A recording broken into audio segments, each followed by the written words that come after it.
Chapter 15 Baba is always with us. The readers may remember that the Ram Navami festival in Shirdi was mentioned in chapter 6. In the chapter, the festival's origins, the great difficulty in finding a good Haridas to perform the Kirtan in early years, and how Baba permanently entrusted this function to Das Ganu were mentioned. In this chapter, we shall describe the manner in which Das Ganu performed the Kirtan. Traditionally, a Haridas while performing the Kirtan wears a gala and full dress. They wear a head dress, either a pheta or a turban, a long flowing coat with a shirt inside, and uparane on the shoulders, and the usual long dhotar from below the waist. Dressed in this fashion for some Kirtan in the Shirdi village, Das Ganu once went and bowed before Baba. Baba asked him, "Well, bridegroom, where are you going, dressed so handsomely?" "To perform a Kirtan," came the reply. Then Baba said, "Why do you want all this paraphernalia, coat, upparani, and pheta? Do away with all that before me. Why wear them on body?" Das Ganu immediately took them off and placed them at Baba's feet. From that time on, Das Ganu never wore these things while performing the Kirtan. He was always bare from the waist upwards. A pair of chiplis were in his hands and a garland hung around his neck. This is not in consonance with the practice generally followed by all the Haridas, but this is the best and the purest method. The sage Narada, from whom the Kirtan Padhati originated, wore nothing on his trunk and head. He carried a veena in his hand and wandered from place to place singing the glory of the Lord. Initially, Baba was only known in Pune and Ahmednagar districts, but Nana Sahib Chandorkar, by his personal talks, and Das Ganu, through his splendid Kirtans, spread Baba's fame in the Bombay Presidency. In fact, it was Das Ganu who, through his beautiful and inimitable Kirtans, made Baba available to so many people there.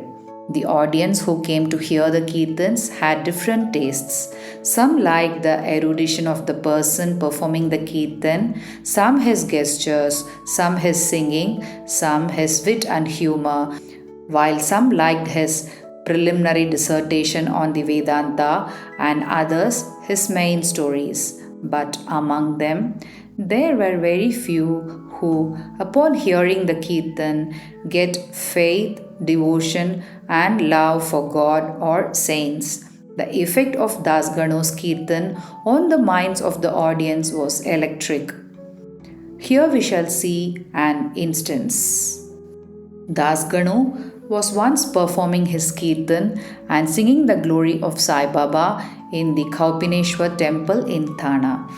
Mr. Cholkar, a poor man serving as a candidate in the civil courts in Thana, was in the audience. He heard Das Ganu's Kirtan very attentively and was quite moved. He immediately mentally bowed to Baba and took a vow saying, "Baba, I am a poor man, unable to support my family. If by your grace I pass the departmental examination and get a permanent post, I shall go to Shirdi, fall at your feet, and distribute sugar candy in your name." Through divine intervention, Mr. Cholkar did pass the examination and did get the permanent post, and now it remained for him to fulfill his vow, the sooner the better. Mr. Cholkar was a poor man with a large family to support, and he could not easily afford to pay for the expenses of a Shirdi trip.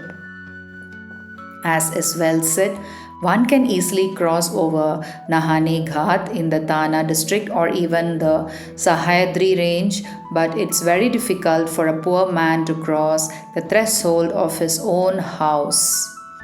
As Mr. Cholkar was anxious to fulfill his vow as early as possible, he resolved to cut down on his expenses and save money. He was determined not to use sugar in his diet and began to have his tea without it.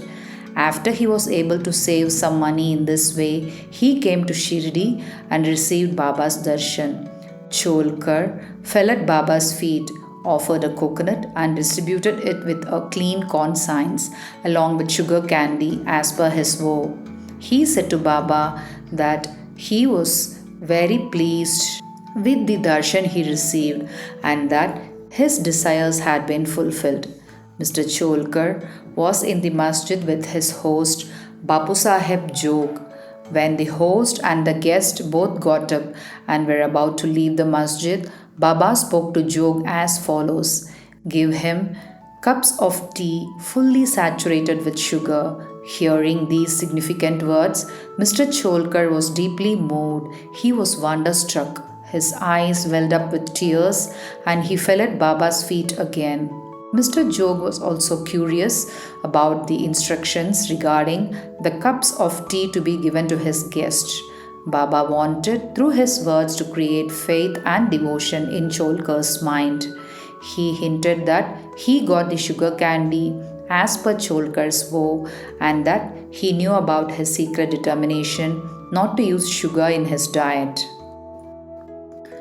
Baba meant to say, "If you spread your arms with devotion before me, I am immediately with you, day and night.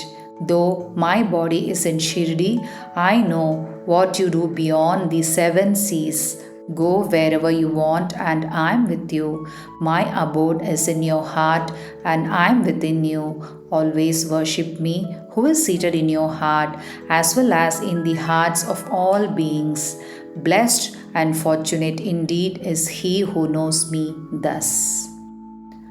What a beautiful and important lesson was thus imparted by Baba to Mr. Cholkar. Now, we close this chapter with the story of two little lizards. Once, Baba was sitting in the masjid. A devotee sat in front of him, and a lizard making a ticking sound was heard. Out of curiosity, the devotee asked Baba whether the ticking sound signified anything. Was it a good sign or a bad omen? Baba said that the lizard was overjoyed as her sister from Aurangabad was coming to see her. The devotee did not ask any further questions as he could not understand the meaning of Baba's words. Almost immediately, a gentleman from Aurangabad came on horseback to see Baba. He wanted to proceed, but his horse would not go anywhere as it was hungry and wanted grams. He took a bag of grams and dashed it on the ground to remove dirt. A lizard came out of the bag and in front of everyone climbed up the wall. Baba asked the devotee who had asked the questions to watch her carefully. She at once ran up to her sister. Both sisters met each other after a long time, kissed and embraced each other, and whirled round and danced with love. How far apart are Shirdi and Aurangabad? How did the man on horseback came there from Aurangabad with the lizard? And how did Baba predict the meeting of the two sisters?